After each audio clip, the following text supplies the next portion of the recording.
Hey guys, this is week 46 of my TFSA portfolio, and I've been giving you updates for almost the past year. This week's video is just going to be a quick update on the stocks that I bought in the past 2 weeks. And that's because last week I created a video on the USD account coming to Wealthsimple Trade called the Plus account.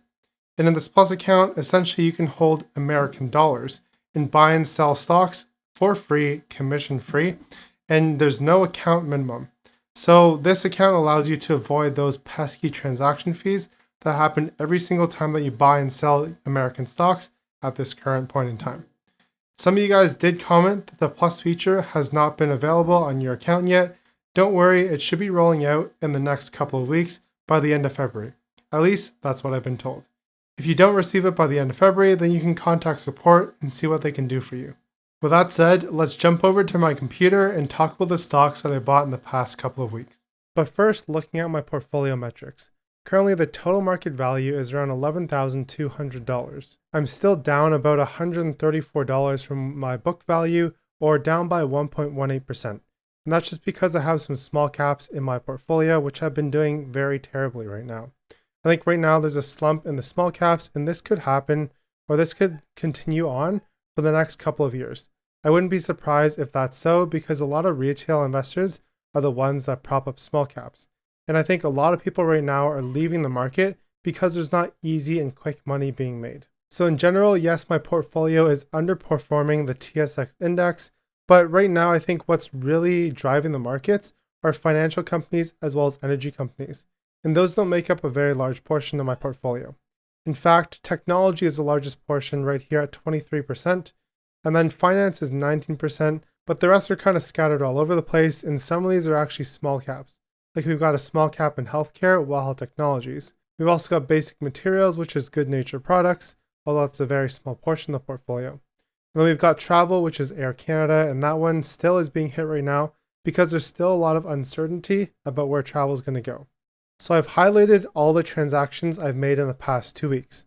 I bought HXQ twice in the past couple of weeks because big tech is also getting hit.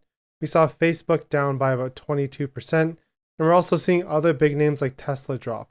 I continue to buy Meta or Facebook. I bought them twice. I bought 5 shares in one tranche and 4 shares in the other one. I bought some National Bank to continue to build up that position because I think this will probably be the fastest growing bank out of the big 6 banks in Canada. And that's because they're the smallest bank. So any increases in revenue that they have dollar for dollar weighed against the other banks are going to be a higher percentage. On top of that, they were the first big bank to offer commission-free trading, which I haven't yet tried their platform, but I plan to in the future. I bought a fractional share of Nuvei, about $25 worth. I got some TD dividends, which is pretty sweet, National Bank dividends, Power Corp of Canada, and Dollarama dividends. All these came in at the end of January or beginning of February. And that totaled to about $20 of dividends. In the previous week, I bought some Shopify because this stock is getting hammered right now. In the long term, I do believe that Shopify is going to be a business that's bigger than... In the long term, I do believe Shopify is transforming the way that e-commerce is done online, and they'll continue to take more market share away from Amazon. Although the stock has always been very expensive, right now it's coming back down to reality.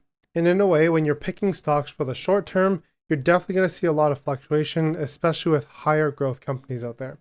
And right now, investors aren't willing to pay that premium for Shopify. So that's why my plan with Shopify was always to dollar cost average in, and that's why you see me buying it pretty much every single week. And now the stock price has come down from $1,700 to around $1,100. There's a bit more value to be had, and that's why I bought a larger fractional share of Shopify this past week. Closing off the week, we also bought some D2L. I bought 1 share of VFV, as well as 1 share of REI. One interesting thing that I've noticed about D2L is while other Canadian IPO tech stocks, they got hammered with the recent sell-off in small cap and just technology stocks. But D2L has pretty much maintained its level. The sell-off can be indicated when HXQ started to drop, which was around December 29th. And if we go to D2L, December 29th was when it was actually on its recovery. And from December 29th till today, the stock is actually up by about 6.11%. Versus HXQ, if we go from December 29th, it's down by about 12.54%. So it looks like D2L investors or people looking to buy into D2L see that the company is relatively cheap and actually undervalued compared to the other tech stocks. Now, if you're interested, this is my entire portfolio, my TFSA portfolio right now. So you can pause the video here and just take a look if you're interested. One last thing that I want to bring up is the P ratio of the S&P 500 and just its history over the past, I guess on this chart, 140 years or so. You can see right now, the latest data point we have here is 25.57. And we're still fairly high if we compare it to historical averages. But if you notice, there's a bit of a trend in the past 20 years or so. Every time it spikes up and starts dropping down, there's a bit of a lull. And we probably will come back down to a P ratio of around 17 to 20 or so if history repeats itself. So if you're waiting for a deal in the stock market, we might not be at that point yet. So it's always wise to hold on to some cash. Don't throw your entire paycheck into the market, especially right now. If you look at this P ratio, it looks like we're still relatively high compared to history. So that wraps it up for the portfolio review this past week.